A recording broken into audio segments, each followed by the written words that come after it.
une infraction comme la prise illégale d'intérêt, une infraction comme le délit d'initié, une infraction comme l'abus de biens sociaux, ce sont des infractions dont le code pénal en vigueur ignorait. Maintenant, à partir de l'adoption de ce texte, il va y avoir de nouvelles incriminations.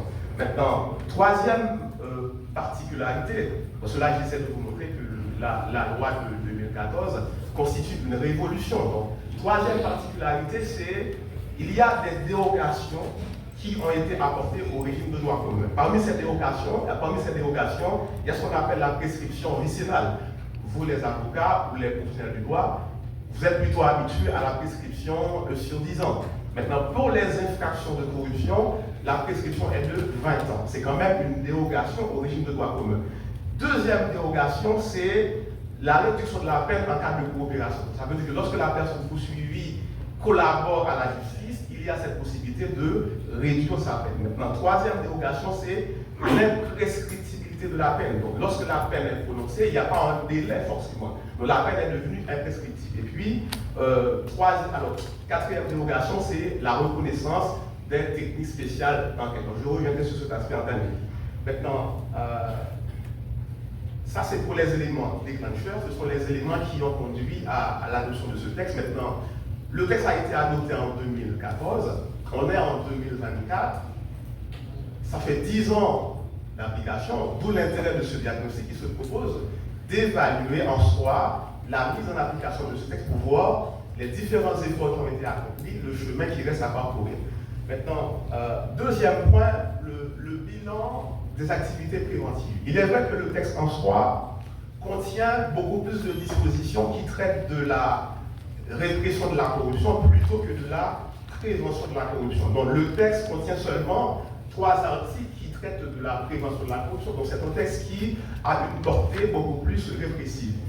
Cela n'empêche que l'institution en soi a pris des mesures de manière à prévoir la corruption en tant que telle. C'est pour cela des formations ont été organisées à l'intention des acteurs étatiques et de la société civile de manière à leur faire comprendre les différentes infractions qui sont contenues dans ce texte. À part ces formations, il y a eu des conférences départementales qui ont été organisées dans plusieurs régions du pays qui offrent l'occasion à un public plus large d'échanger avec des experts et même d'échanger avec les cadres du FCC.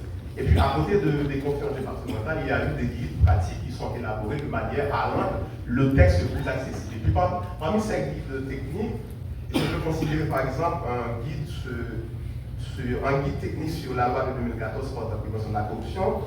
Il y a eu un guide visant à prévenir la corruption dans le secteur privé. Et puis un dernier guide, c'est un guide en vue de prévenir les risques d'atteinte à la probité. Et puis comme dernière activité qui a une portée préventive, c'est la création des clubs d'intégrité. Donc les clubs d'intégrité déplacent désormais le champ d'action de la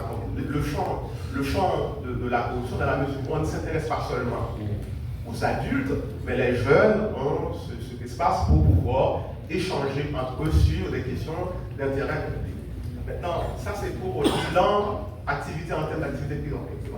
Maintenant, pour les activités répressives, l'institution est créée en 2004. Depuis la création de l'institution en 2004, 87 rapports d'enquête ont été transmis à la justice. Depuis la création de l'institution en 2004, 87 rapports ont été transmis à la justice. Maintenant, il y a un premier constat à faire, c'est que la loi de 2014 est entrée en vigueur. Avant l'entrée en vigueur de la loi, il y a eu 24 rapports d'enquête qui ont été communiqués à la justice. Tandis qu'après l'entrée en vigueur de la loi, 67 rapports ont été communiqués à la justice. Donc ça veut dire qu'il faut quand même constater une certaine augmentation du nombre de rapports à partir de l'entrée en vigueur du texte. Donc 87 rapports d'enquête. Avant l'entrée en vigueur de la loi, on avait 24 rapports.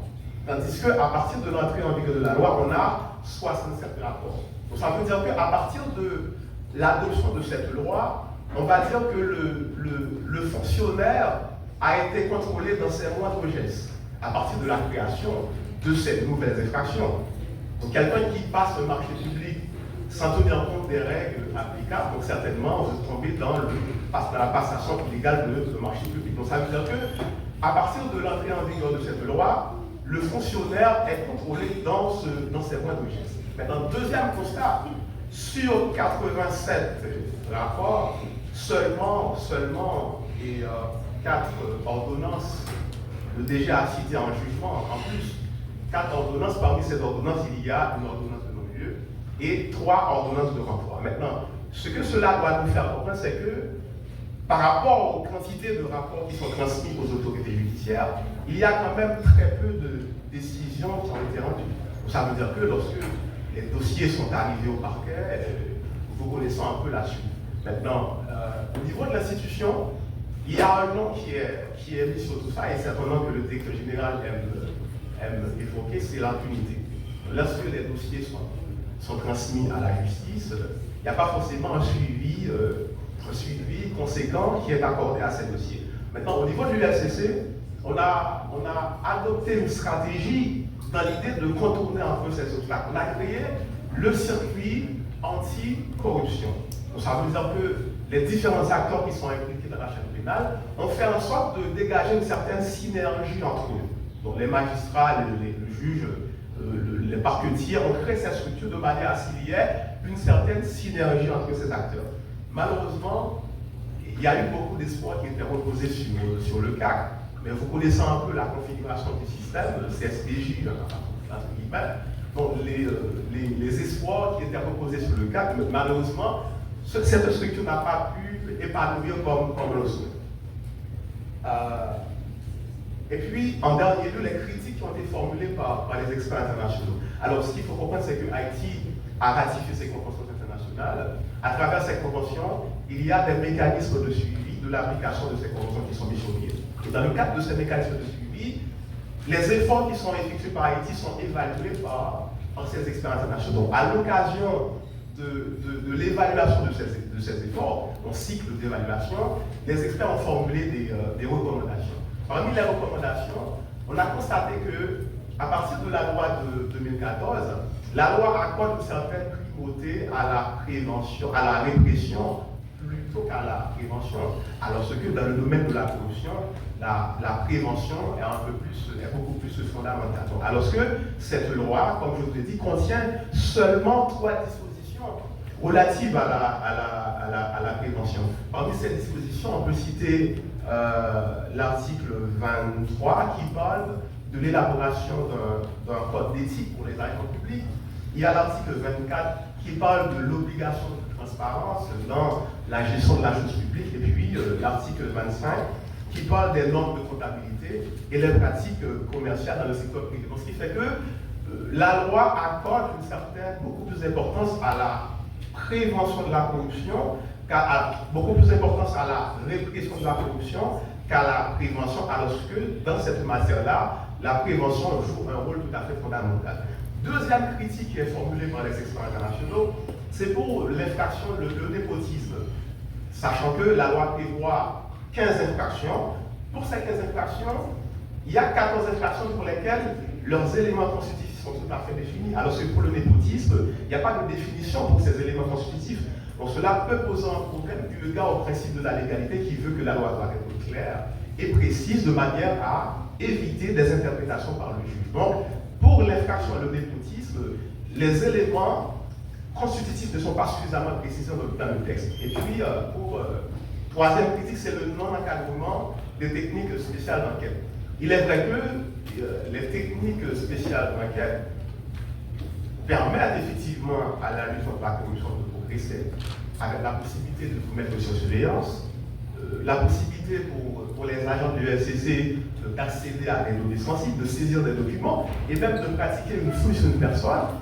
Néanmoins, ces pratiques-là ne sont pas encadrées par la loi parce que ça peut poser un problème par rapport aux droits et aux libertés fondamentales qui sont reconnus par des textes auxquels l'État haïtien est parti. Donc les experts ont souligné cet aspect. Selon eux, même si cela permet à la lutte contre la corruption de progresser, mais en termes de protection des droits et des libertés fondamentales, donc ça peut dérailler sur des libertés qui sont protégées par la Constitution.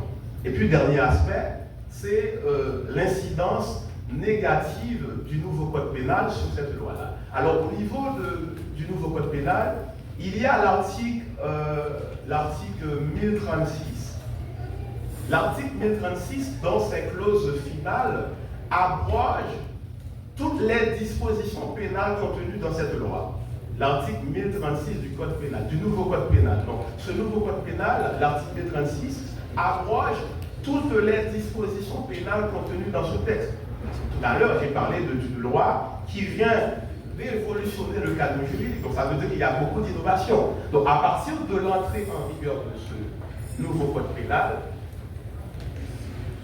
cette loi-là serait, par conséquent, abrogée. Donc, au lieu d'avancer, malheureusement, au lieu d'avancer, à partir de l'entrée en vigueur de ce nouveau Code pénal, on pourrait sans doute reculer dans le domaine de la corruption. Donc certainement, il y aura un panel sur cet aspect précis, et je pense que c'est mon collègue ici qui va certainement essayer de vous montrer un peu plus l'impact, sinon les conséquences négatives du nouveau Code pénal sur l'adoption de la loi de 2004. Donc je m'arrête là. Donc certainement, s'il y a d'autres préoccupations, vous pouvez toujours contacter l'institution via ce mail, et comme ça on pourra effectivement approfondir les échanges. Merci.